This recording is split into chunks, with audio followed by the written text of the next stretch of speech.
think we are ready, streaming live. So welcome everybody. Good morning, good afternoon and good evening, depending on wherever you're watching this from in the world. And welcome to this talk today, which has the title, The Deforestation Hidden in Our Daily Lives, Evaluating Corporate Action on Deforestation. And we have with us today Emma from Global Canopy, who's going to be talking to us about deforestation. And if you have any questions for Emma at the end of this talk, please feel free to put them in the chat, leave her any comments, and hopefully at the end we will have time to answer them.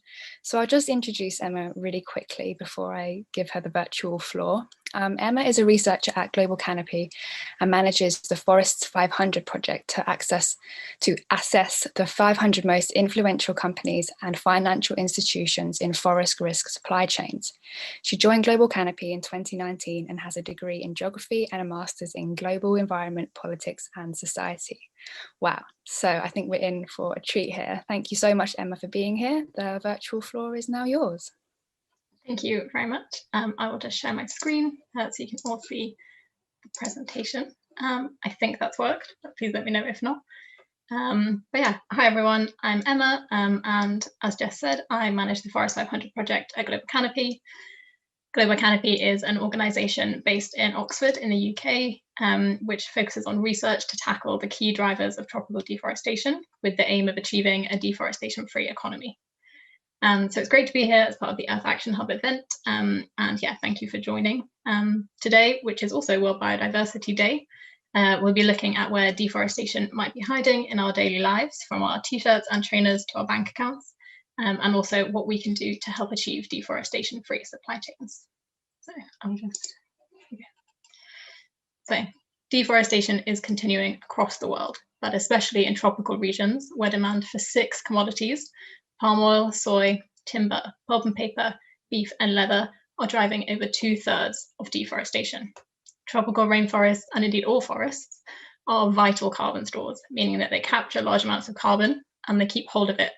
But when they are deforested and other natural ecosystems like savannas and wetlands are destroyed, these vital carbon stores are lost, and they also release carbon dioxide into the atmosphere, especially if that deforestation is associated with burning as well. There is no solution to the climate crisis without halting deforestation. But the impacts of deforestation extend beyond climate change alone. They also lead to the destruction of vital ecosystems and reduce global biodiversity. This also happens when natural forest ecosystems are replaced with tree plantations to produce materials like pulp for paper and clothes or palm oil.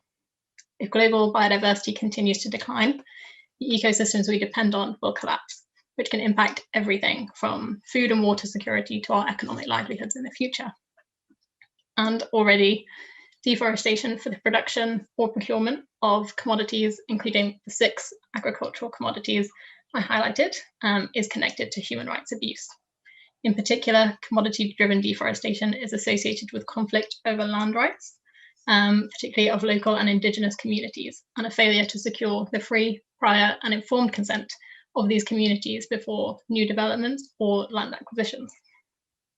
Almost all companies are either directly or indirectly contributing to deforestation and the associated human rights risks through their supply chains. And as a result of their financing activities, financial institutions, including banks, investors, and pension funds, are also connected to deforestation risk through the financing that they provide to those companies that operate in forest risk supply chains. So both companies and financial institutions have a huge role to play in tropical deforestation, but as a result of the widespread nature of deforestation, deforestation is hiding throughout our daily lives. So in almost everything we touch or see or think about, deforestation could be hiding there. So the classic example is palm oil in shampoo, but there's also hidden deforestation in meat, fish, and dairy, where soy is used for animal feed. So when those animals eat the animal feed, which contains soy, and then we buy the meat, fish, or dairy, we could be exposing or indirectly exposed to deforestation through that soy. But it could also be hidden in our wardrobes, so through the leather in our shoes and trainers and belts and bags, or in the cellulose that's in our t-shirts or dresses. and yeah, even in our bank accounts and pensions. So with the finance sector and financial institutions having that deforestation risk as well, our money could potentially be being invested into companies operating in forest risk supply chains who are exposed to deforestation. But because of how embedded deforestation and deforestation risk is within everything that we manage and the products that we buy, we are all part of the solution. So although companies, financial institutions, and governments in particular are huge stakeholders in forest risk commodity supply chains, and they all have a critical role to play. As consumers, we have the ability to influence these key players to achieve deforestation-free supply chains and ensure that the products that we buy or the bank accounts that we have aren't contributing to tropical deforestation or the associated human rights abuses. So, as I mentioned earlier, I manage the Forest 500 project at Global Canopy. So Forest 500 started in 2014, and every year since then, we have been identifying the 500 companies and financial institutions with the greatest influence on tropical deforestation. So to do that, every 2 years, we identify the 350 companies that have the greatest potential exposure to tropical deforestation through their use or exposure to palm oil, soy, timber, pulp and paper, beef, and leather. And then once we've identified those 350 companies who are spread across all stages of the supply chain, so they could be those that produce the commodities or those that retail it and sell it to us as consumers, we then look at the 150 financial institutions that are providing the most finance to those 350 companies. So collectively, those 350 companies and 150 financial institutions make up the Forest 500 companies, the Forest 500. And then once we have identified those 500, which as I said, we do every 2 years, every single year, we assess them on strength and implementation of their deforestation policies. So that is all done using publicly available information. So we are really pushing for transparency from these companies and financial institutions on their exposure to tropical deforestation, but also what they are doing to address that deforestation risk or real deforestation that is in their supply chains or financial portfolios. So we use information they published on their websites or any kind of certification reports that are relevant. And we identify their commitments on deforestation and also human rights. But then we also use that information to look at how they are going about implementing their commitments. So while we can't see or know for definite whether there is deforestation in their supply chains, as we only use publicly available information, we do get a really clear picture of how they are implementing their policies and whether they are doing that in line with best practice. So what are the Forest 500 doing on deforestation?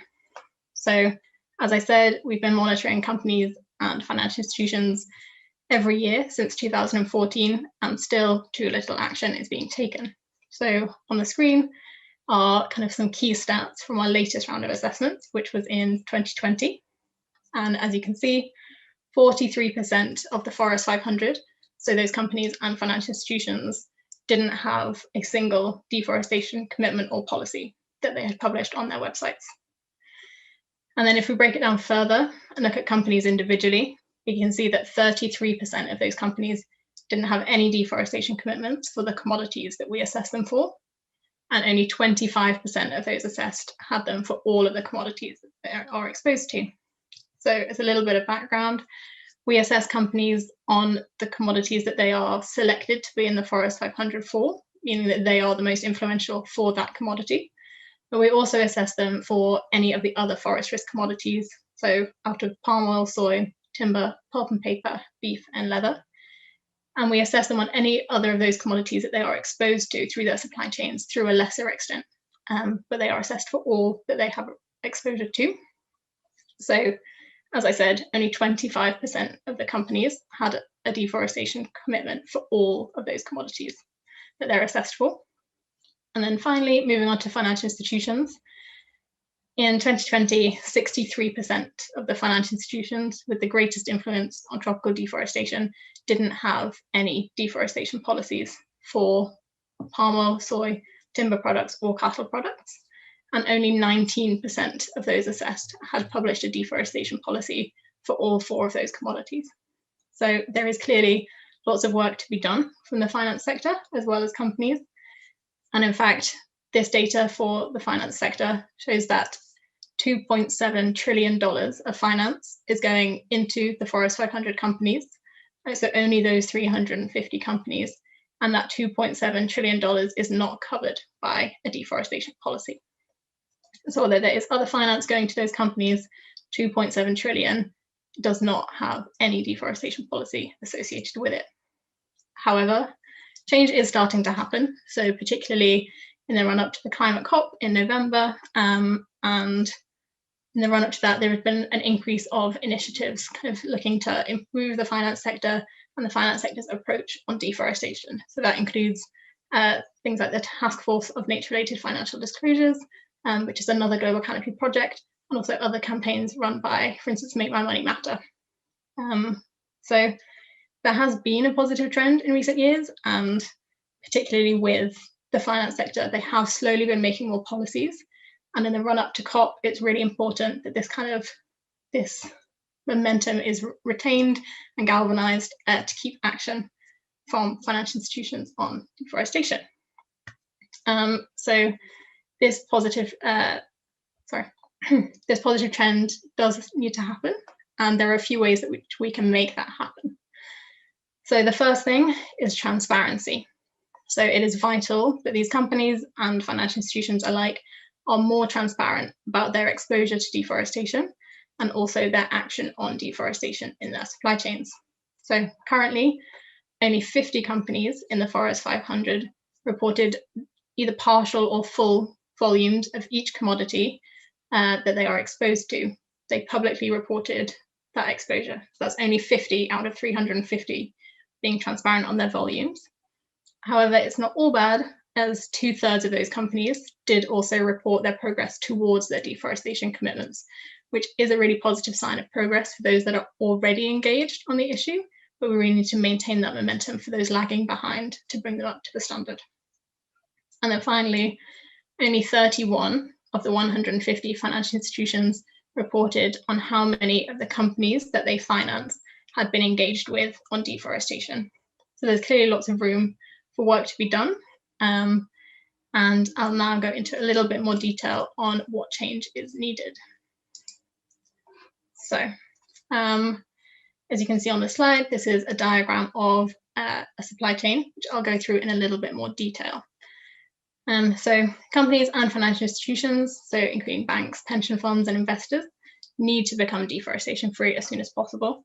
But for this to happen, change is needed all the way through forest risk commodity supply chains. So right the way through from producers to retailers. So as you can see on this diagram, we will use the supply chain of cellulosic fibers. So they are wood pulp fibers that are turned into fabric that can be made into clothes, predominantly t-shirts, dresses, that kind of thing.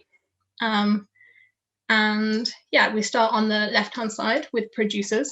So in this example, they would be the company or the farmers that own and manage the wood plantations.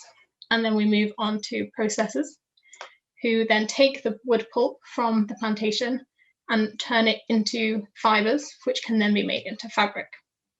And then next we have the traders. These are the trading companies who ship or transport those fibers around the world. Then we move on to manufacturers. So in this case, this would be the companies that turn those fibers into fabric and into clothing. And then finally, the companies which we are probably most familiar with, which are the retailers. So the companies who sell the clothes that have been made from the cellulosic fibers that came from the wood plantation originally, and they sell them to us as consumers. So to achieve deforestation-free supply chains, change is needed at all of these stages of the supply chain, but it also needs to be made at the financial institution level as well.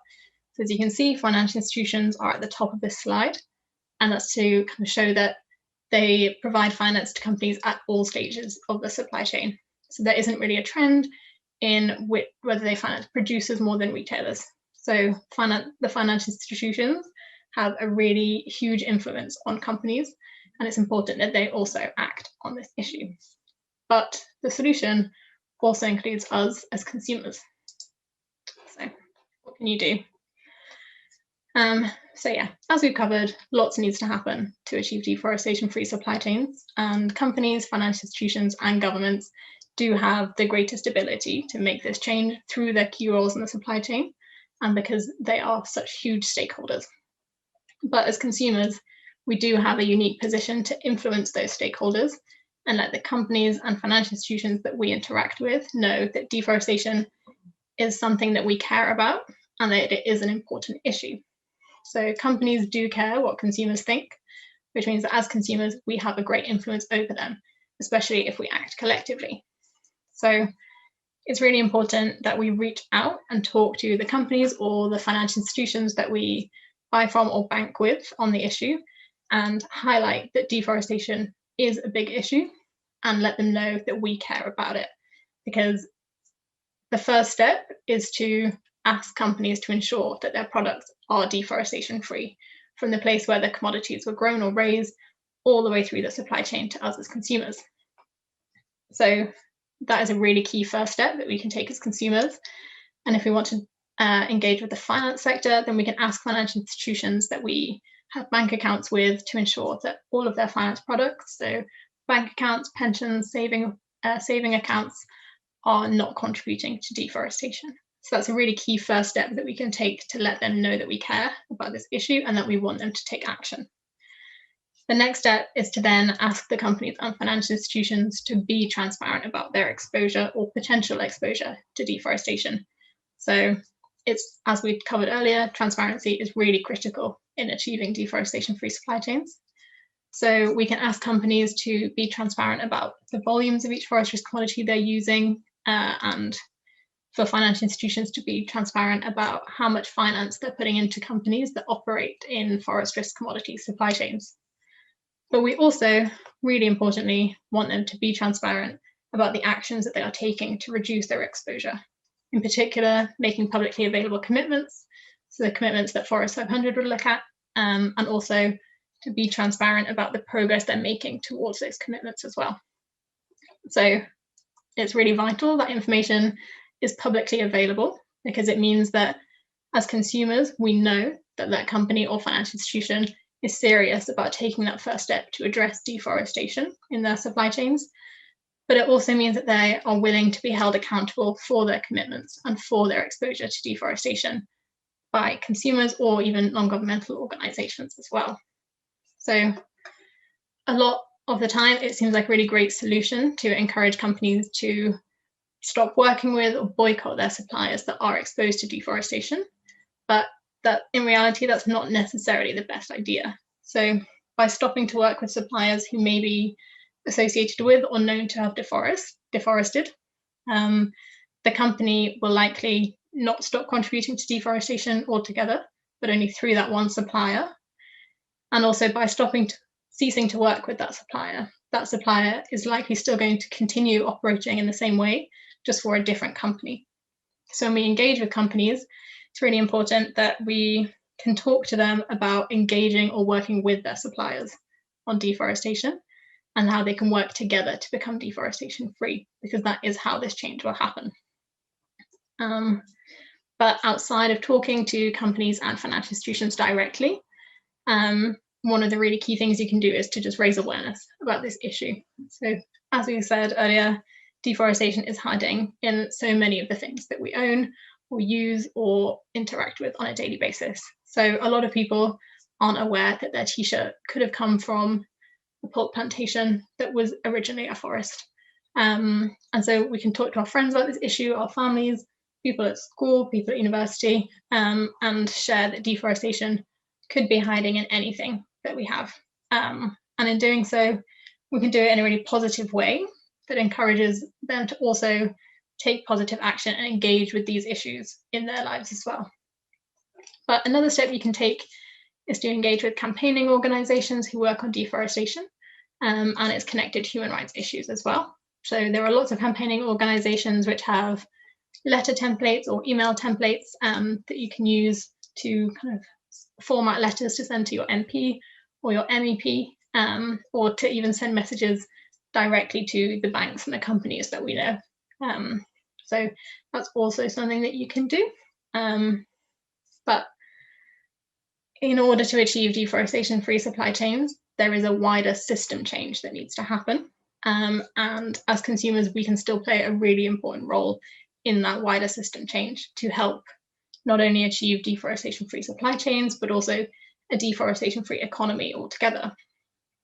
So, as we said, if you do decide to stop purchasing from companies or financial institutions, then it is really important that if you have the time to, that you can reach out to them and let them know what the issue is, why you're no longer interacting with them as an organization, and what they can do to bring you back on board as a consumer.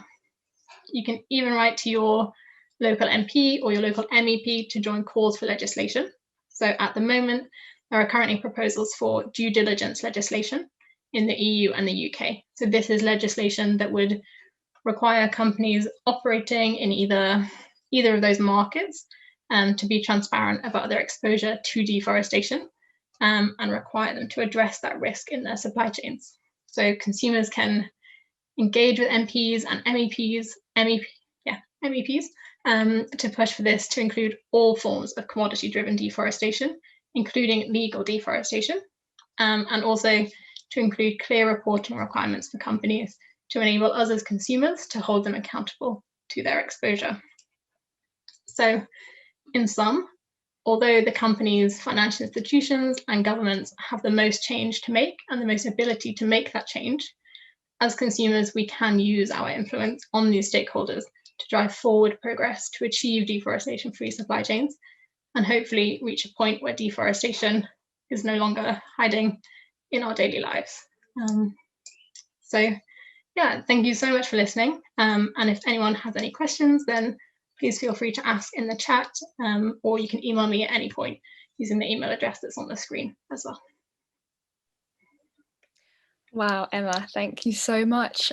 You are so knowledgeable, and I am very relieved actually that we have you and the organisations such as Global Canopy to tackle these issues, because like you say, it is so hidden and behind doors, and a lot of the time as consumers, we don't realise that we are contributing to this catastrophic effect, because yeah, obviously they want to keep it hidden. It's in their best interests. So thank you for bringing all of our attention to this. And we had a question from Andrea asking if there is like a list of these companies, I think maybe on your website, where she can access their progress and some of the facts that you shared with us today. Yeah, so Forest 500 publishes all of our data and information online. So our website is forest500.org. And every year when we do our assessments, we publish the full assessments of every company and every financial institution on there. And you can click through and read our responses or how we've scored them for all of the different indicators we look at. And then you can click through to see the quote that we've used. And you can even click through onto the link and then through to the company or financial institution's website to read more yourself on those pages if you'd like. Thank you. We've popped the website in the chat there. Thank you. And I think when you know all of these things, for you it must be quite difficult because you're aware of all these issues. And I just wonder, maybe a small question for you, how do you go about trying to live a deforestation-free lifestyle, but whilst we're not restricting every single element in your life, you know? As consumers, what would your kind of top tip be to help not contribute any further to the deforestation? Yeah, so it's definitely a tricky one, I think, because there is so little transparency on deforestation and from companies and financial institutions that I would say currently it's near impossible to live a knowingly deforestation-free life. And I think a key part of it is kind of accepting that there may be deforestation in the products that we buy and our bank accounts, but we can take steps to address that risk. So it can either be through getting in touch with the companies or the financial institutions, or even through, using resources like Forest 500 and seeing what companies are doing and looking at that and taking that into account when buying things or banking. I think yeah, it is almost impossible to stop contributing to deforestation, but it is just, there are so many small steps that we can take to help push the companies and financial institutions to make that progress, to make it possible for all of us. I'm glad there is a small solution for everyone, which is great to hear. And the banking thing is really interesting and not something people would normally realise. But there is power for the consumers, because we are right at the end of that that chain that you showed. That was really interesting. You know, we are at the end, and we do have the power to kind of break it down if we just by our daily choices. Yeah, So exactly. thank you for shining a light on that, and you know, making us realize that there are lots of things we can be doing. It's not all doom and gloom, because Yeah. a lot of the time it can be.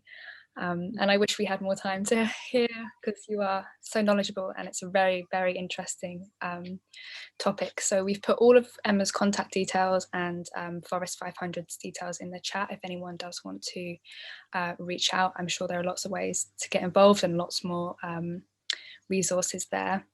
I just want to thank you, Emma, for giving us your Saturday afternoon and sharing with us all of your knowledge. We are really, really very grateful for you being here. So thank you so much. Yeah, thank you. And thanks to everyone that joined as well.